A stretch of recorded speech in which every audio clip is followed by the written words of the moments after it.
Hi friends, welcome back to my channel. ఈరోజు మన recipe ఊరే కొద్దీ నోరూరించే పులుసుప్మా. ఈ ఉప్మా చల్లారే కొద్దీ టేస్టీగా ఉంటుంది. చిన్న ఉసిరికాయంత చింతపండు నానబెట్టుకొని గుజ్జు తీసుకోవాలి. ఈ రెసిపీ కోసం సన్నగా ఉండే బియ్యపు రవ్వని తీసుకోవాలి. గిన్నెలో 3 టేబుల్ స్పూన్లు నూనె వేసుకొని నూనె వేడెక్కిన తర్వాత ఎండుమిర్చి, 1 టీ స్పూన్ ఆవాలు, హాఫ్ టీ స్పూన్ జీలకర్ర, 1 టేబుల్ స్పూన్ పచ్చిశనగపప్పు, 1 టేబుల్ స్పూన్ మినప్పప్పు, కొంచెం కరివేపాకు వేసి తాలింపు కొద్దిగా వేగిన తర్వాత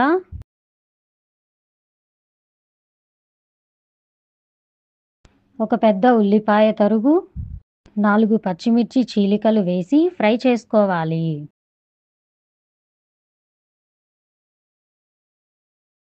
హాఫ్ టీ స్పూన్ ఇంగువ వేసుకొని ఉల్లిపాయ ముక్కలు మెత్తబడే వరకు వేగిన తర్వాత చింతపండు గుజ్జుతో కలిపి 3 కప్పుల నీరు ఎసురు పోసుకోవాలి. మీరు రెడీమేడ్ రవ్వ వాడే పనైతే 1 కప్పు రవ్వకి 2.5 కప్పుల నీళ్లు పోసుకోవాలి.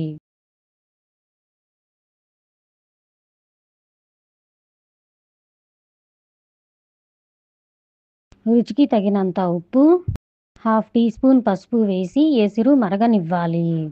ఎసురు మరిగిన తర్వాత 1 కప్పు బియ్యపు రవ్వను ఇలా పోస్తూ ఉండలు కట్టకుండా కలుపుకోవాలి. ఫ్లేమ్ను సిమ్లో ఉంచి 2 నిమిషాల పాటు మూత పెట్టి మగ్గించుకోవాలి. 2 నిమిషాల తరువాత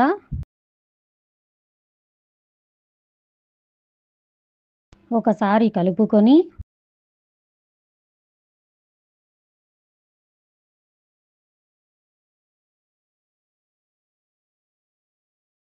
మరలా మూత పెట్టి మరో 4 నిమిషాలు మగ్గించుకోవాలి. ఉప్మాను వేడిగా ఉన్నప్పుడే తినడానికి ఇష్టపడతారు కానీ ఈ ఉప్మా మాత్రం చల్లారే కొద్దీ చాలా రుచిగా ఉంటుంది. ఇందులోకి కాంబినేషన్గా పప్పుల పొడి చాలా రుచిగా ఉంటుంది.